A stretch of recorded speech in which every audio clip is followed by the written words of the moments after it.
हरिओम दोस्तों, कैसे हैं आप। मैं आपको फाल्गुन माह के शुक्ल पक्ष की अमल की एकादशी के महात्म्य को सुनाने जा रही हूँ।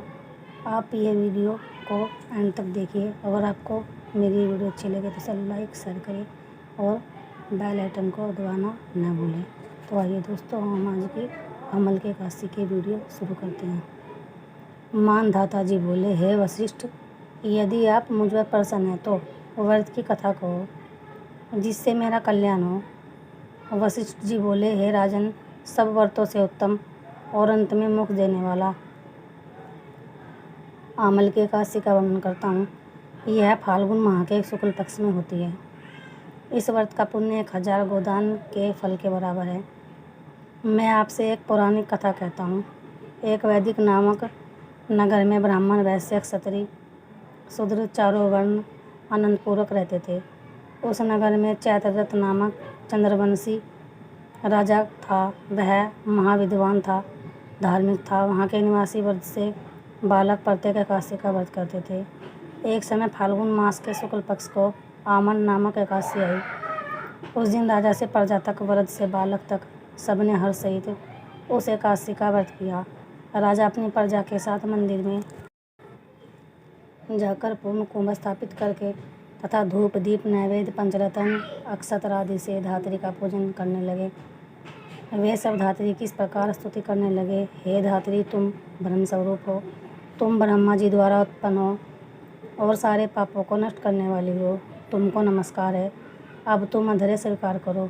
तुम श्री रामचंद्र जी द्वारा सम्मानित हो। मैं आपकी प्रार्थना करता हूँ, मेरे समस्त पापों को हरण करो। उस देवालय में रात्रि को सबने जागरण किया। रात्रि के समय उस जगह एक बहेलिया आया। वह महापापी तथा दुराचारी था। वह भूखा प्यासा था।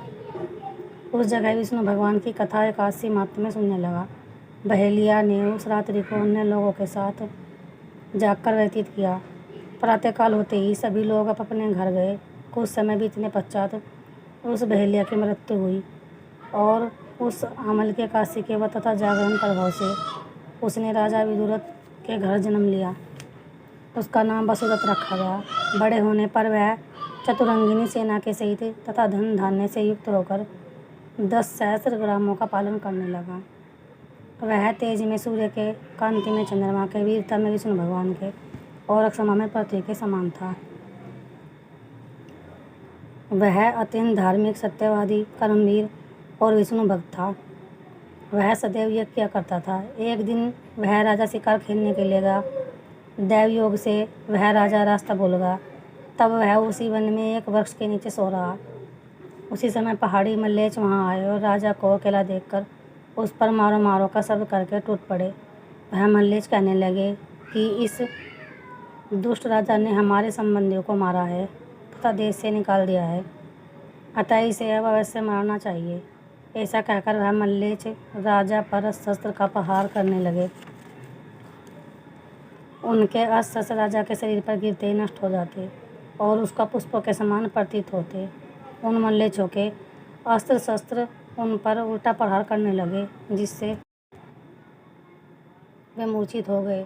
उस समय राजा के शरीर में से एक दिव्य स्त्री प्रकट हुई, जो अत्यंत सुंदर वस्त्रों तथा आभूषणों से अलंकृत थी। उसकी भरकुटी टेढ़ी थी, आंखें से लाल लाल अग्नि निकल रही थी। वह मल्लेच्छों को मारने दौड़ी और समस्त मल्लेच्छों को काल के गाल में पहुंचा दिया। अब राजा सब